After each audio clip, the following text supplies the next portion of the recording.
మహిళల పట్ల తక్కువ చేసి మాట్లాడడం, చులకనగా మాట్లాడడం, అసహ్యకరమైనటువంటి పదజాలాన్ని ఉపయోగించడం ఏదైతే ఉందో, దూషణలు ఏదైతే ఉందో, ఇది తీవ్రంగా ఖండించాలి.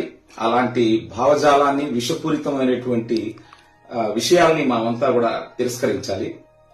సామాజిక వేదికల ద్వారా సహోద్భావ వాతావరణంలో పరస్పర సమాచార మార్పిడికి ఒక మార్గదర్శక వేదికలుగా ఉండాలి. కానీ ఎవరినో కించపరచడానికో తక్కువ చేయడానికో ఈ యొక్క మాధ్యమాలు ఉండకూడదని నేను ముఖ్యంగా కోరుకుంటున్నాను.